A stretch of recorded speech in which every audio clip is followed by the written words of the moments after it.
Leadership, the study of leadership, and how we understand leadership has been evolving for a long time and is continuing to evolve.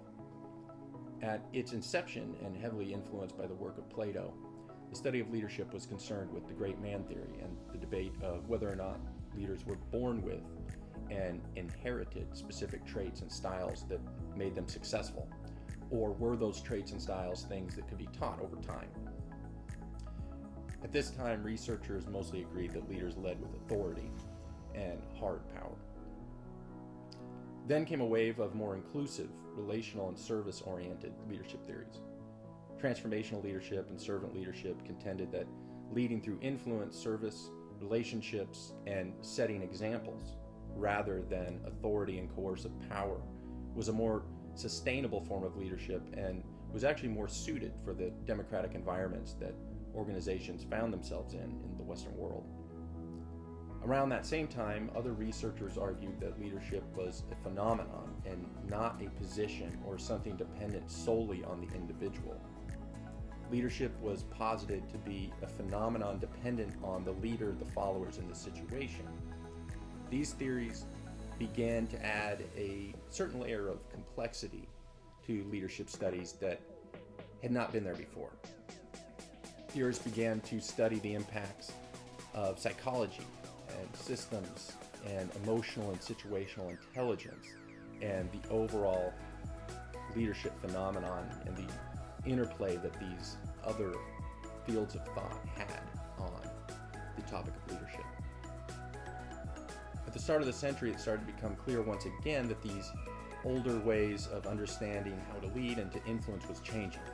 What was referred to as Y2K and the unknown threat of technology and what it was capable of quickly spiraled into even more complex problems as years and decades went on. Dot-com bubble, 9/11 and the terrorist attacks, the Afghanistan and Iraq wars, the Great Recession of 2008 and the financial crisis, the 2020 pandemic, and the economic collapse it rendered across the globe are only a few examples.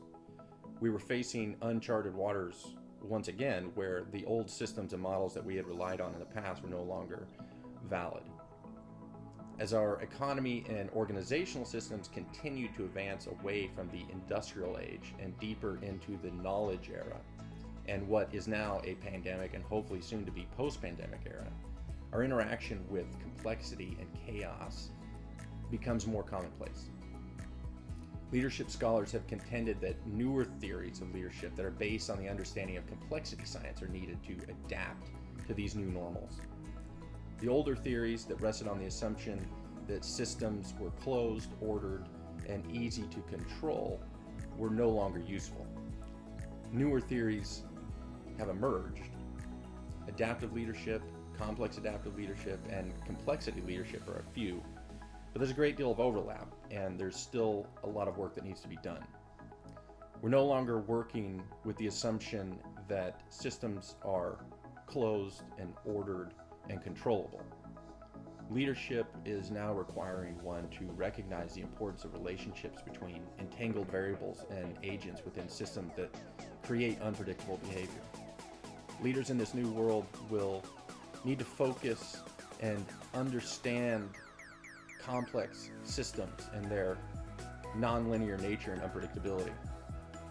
And finally, leaders will need to look through the lens of complexity theory, allowing the focus to be less on the individual as the leader, which is where many of the more classical leadership theories reside, and more on the relationships between leader, followers, and situation, and the interplay between these interacting forces. This is where we are now. Understanding diversity, culture, personality, psychology, systems, and relationships is going to be extremely important. Where are we going to go from here? And where do you think the future of leadership lies?